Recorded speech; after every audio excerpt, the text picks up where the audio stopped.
everyone, welcome back. I hope you all are fine and safe.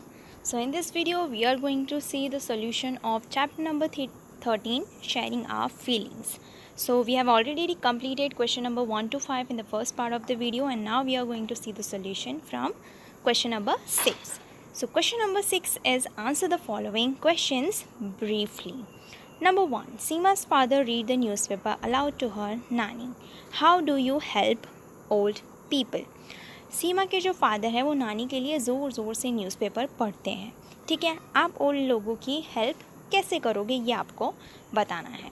So I help my grandmother in remembering to take her medicine. मेरी grandmother जो हैं उनको मैं याद दिलाती हूँ कि आपको अपनी मेडिसिन लेनी है, कब लेनी है, और उनको दे भी देती हूँ. आई help my grand father searching his spectacles. मैं अपने ग्रैंड फादर को उनके स्पेक्टिकल्स यानी कि चश्मे ढूंढ के देती हूँ.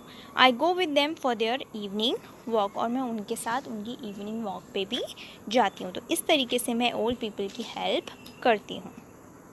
नंबर 2, हाउ डज़ रवि भैया come to know so many things without seeing. Ravi भैया को बहुत सारी चीज़ों के बारे में पता चल जाता था बिना देखे. कैसे? रवि भैया comes to know so many things without seeing because he has good hearing skill.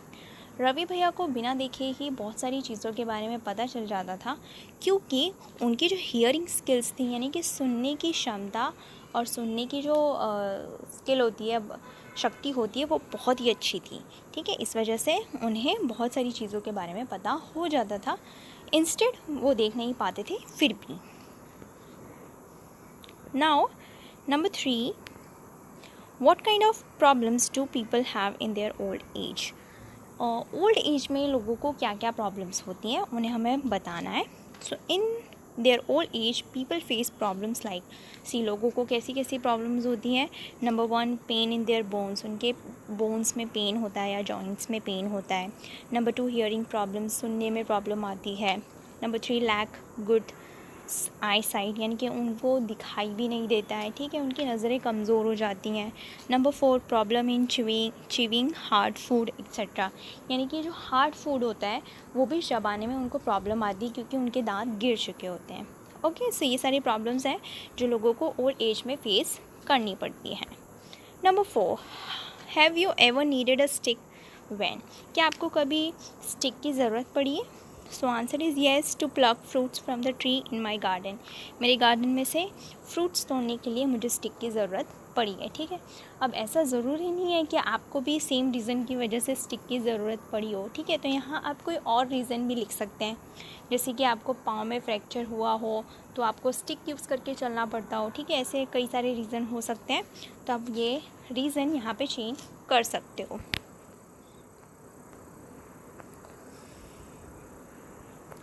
Next number 5, can you think when you may need a stick.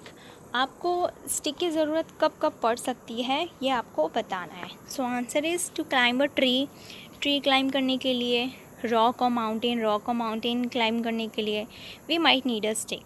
We might also need a stick if we get a fracture और sprain in the leg. ठीक है, या तो हमारे पैर में fracture और sprain हो गया हो. ठीक है, तब भी हमें स्टिक की ज़रूरत पड़ती है वॉक करने के लिए. सो ये रीज़न्स हैं हमें यहाँ पे स्टिक की ज़रूरत पड़ सकती है. Now number 6, how do we help those people who can not see. जो लोग देख नहीं सकते हम उनकी कैसे हेल्प कर सकते हैं. So answer is we can help those people who can not see by helping them cross the roads. जो लोग देख नहीं सकते हम उनकी रोड क्रॉस करने में हेल्प कर सकते हैं. एंड क्लाइंबिंग स्टेयर्स, सीढ़ियाँ चढ़ते वक्त हम उनकी हेल्प कर सकते हैं.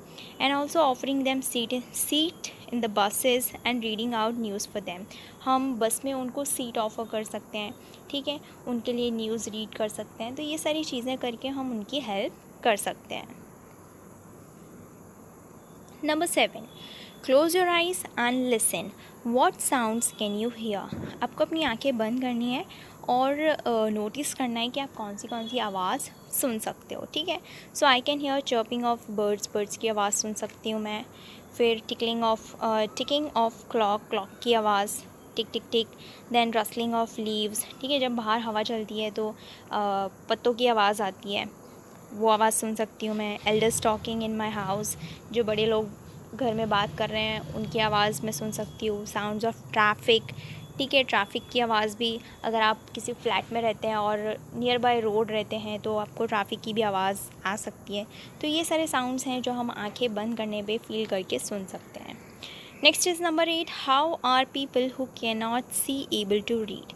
जो लोग देख नहीं सकते वो कैसे रीड करते हैं? So answer is people who can not see are able to read with the help of braille script. जो लोग देख नहीं सकते वो कौन सी स्क्रिप्ट की हेल्प से पढ़ते हैं, कौन सी स्क्रिप्ट की हेल्प से रीड करते हैं? Braille script. The blind person can read Braille bye running their finger on the raised points और डॉट्स। ठीक है, वो लोग रीड कर सकते हैं with the help of braille script. उसमें क्या होता है? रेज्ड डॉट्स होते हैं और फिंगर की हेल्प से उनको फील करके रीडिंग की जा सकती है। Next is number 9, What is the speciality of Ravi भैया's book? Why? रवि भैया की बुक्स की स्पेशलिटी क्या है और क्यों है? The speciality of रवि भैया's book is the pages of these books are thick and have rows of raised points और dots। ठीक है, रवि भैया की बुक्स की स्पेशलिटी क्या है कि उनकी बुक्स के जो पेजेस हैं वो बहुत ही थिक होते हैं। ठीक है, और उनकी बुक्स के पेजेस पे क्या होते हैं? और रोज़ में रेज्ड डॉट्स होते हैं, यानी कि उभरे हुए डॉट्स होते हैं। ठीक है, जिसको फील करके वो रीड करते हैं। He reads bye running his finger on the raised dot. ठीक है, उसके ऊपर अपनी फिंगर रन करके, यानी कि वो डॉट्स को फील करके वो रीड की जा सकती हैं। सो रेज्ड डॉट होने की वजह से वो जो बुक्स हैं वो स्पेशल हैं। ठीक है। Number 10, what is the special characteristic of braille script? Braille script की स्पेशल कैरेक्टरिस्टिक क्या है? So answer is the blind person can read Braille bye running their finger on the raised dot. ठीक है, यही खास बात है कि ब्रेली स्क्रिप्ट पे जो है ब्लाइंड पर्सन अपनी जस्ट फिंगर रन करके और वो डॉट्स को फील करके, ठीक है, उसे समझ के रीडिंग सीख सकते हैं और कर सकते हैं। Next is number 11, how was Braille script invented? Braille script कैसे इन्वेंट किया गया था? So Louis Braille belong to France. Louis Braille जो है वो कहाँ पे रहते थे? फ्रांस में रहते थे। One day he was When he was 3 years old, he was playing with his father's tool। जब वो 3 years के थे तो वो अपने फादर्स के टूल्स के साथ खेल रहे थे। Suddenly a pointed tool hurt his eye। तो एक जो pointed tool था वो उनकी आँख में जाके लगा। He lost his eyesight, जिसकी वजह से उन्होंने अपनी eyesight खो दी, यानी कि उनको दिखना बंद हो गया। He had keen interest in studies, so he did not give up। लेकिन उनको पढ़ना बहुत पसंद है, इसलिए उन्होंने give up नहीं किया। Finally he found a way reading by touching and feeling। तो उन्होंने एक तरीका निकाला पढ़ने का, ठीक है, पढ़ने का, सीखने का, by touching and feeling, touch करके और फील करके कैसे पढ़ाई कर सकते हैं, इस तरीके ये तरीका उन्होंने निकाला पढ़ाई करने का। This way of reading letter came to be known as braille script. ठीक है, तो इसी तरीके को बाद में ब्रेली स्क्रिप्ट के नाम से पहचाना गया। ठीक है, इस तरीके से ब्रेली स्क्रिप्ट का इन्वेंशन हुआ। Now number 12, a blind person has 3 legs। How? The white cane is a long stick that helps someone with low vision or blind person to avoid obstacle on the road। ठीक है, जो blind लोग होते हैं, ठीक, question क्या है कि ब्लाइंड पर्सन हैज़ 3 legs, उनके 3 पाँव होते हैं। क्यों? तो क्या आपने कभी देखा है किसी ब्लाइंड पर्सन की 3 legs? नहीं। ऐसा क्यों कहा गया है वो हमें बताना है। तो ब्लाइंड पर्सन जो होते हैं वो एक वाइट कलर की स्टिक लेके चलते हैं। ठीक है, वो वाइट कलर की स्टिक लेके चलते हैं ताकि वो किसी के साथ टकरा ना जाए। ठीक है, to avoid obstacle on the road. It helps them to identify dent, platform edges, steps, uneven surfaces, etc. That stick white cane is the third leg for the blind person। तो वो जो स्टिक होती है उसकी help से वो लोग क्या आइडेंटिफाई करते हैं? कोई खड्डा, ठीक है, या फिर कोई रोड ख़त्म हो रहा हो, या फिर स्टेप्स यानी सीढ़ियाँ पहचानने के लिए, अनइवन सर्विस, ऊबड़ खाबड़ रोड, ठीक है, इस तरह की चीज़ें पहचानने के लिए वो वाइट स्टिक का यूज़ करते हैं। इस वजह से वो उनका थर्ड लेग बोला गया है। Hence we can say that the blind person has 3 legs। ठीक है, तो वो थर्ड लेग कौन सा है? वो स्टिक को वो थर्ड लेग कहा गया है क्योंकि उसके हेल्प से ही वो लोग चलते हैं। ठीक है, अदरवाइज़ वो किसी चीज़ से जाके टकरा जाएंगे, किसी खड्डे में गिर जाएंगे। ठीक है, ऐसा हो सकता है। तो वो जो स्टिक होती है वो बहुत ही हेल्पफुल होती है उनके लिए। इस वजह से ब्लाइंड पर्सन के पास 3 legs होते हैं, ऐसा कहा गया है। That third leg is that stick. Next we have HOTS questions. So answer the following questions by finding the correct answer option from those given below each question and writing its corresponding letter in the box given in front of each question. Number 1, how is the Braille script read? Braille script को कैसे पढ़ते हैं? So answer is B, by feeling with the fingers. Fingers से feel करके उसे पढ़ा जाता है. Number 2, writing in Braille script means Braille script में writing का मतलब क्या होता है? So answer is C, a line of raised dot. ठीक है, राइटिंग का मतलब होता है कि एक जो लाइन रहती है रेस्ड डॉट की, ठीक है, उसे कहा गया है writing in the braille script. Number 3, how does a blind person recognize another person? जो ब्लाइंड लोग होते हैं वो दूसरों को कैसे पहचानते हैं? So answer is B, from his voice. ठीक है, उनकी आवाज़ से जो ब्लाइंड पर्सन होते हैं वो लोगों को पहचानते हैं. Number 4, who is blind?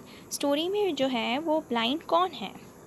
So answer is A, Ravi भैया. रवि भैया जो स्टोरी में है वो ब्लाइंड है, उन्हें दिखाई नहीं देता. Number 5, which of the following statements about Ravi भैया इज़ फॉल्स? यहाँ पे हमें जो स्टेटमेंट्स दिए हैं उसमें से रवि भैया के लिए कौन सा स्टेटमेंट गलत है? So answer is C, he can not hear. Answer है सी, वो सुन नहीं सकते. वो सुन सकते हैं, वो सिर्फ देख नहीं सकते थे. ठीक है, so answer is C, he can not hear. Number 6, when does Ravi भैया गेट एंग्री? रवि भैया गुस्सा कब हो जाते थे? सो answer is D, when someone helps him against his wish. वो नहीं चाहते हैं फिर भी कोई उनकी हेल्प करता है तो वो गुस्सा हो जाते हैं. ठीक है, तो यहाँ पे हमारा चैप्टर होता है ख़त्म. If you have any doubt, query और suggestion, let me know in the comment section. I will see you in the next video with a new chapter. Till then, bye bye, take care.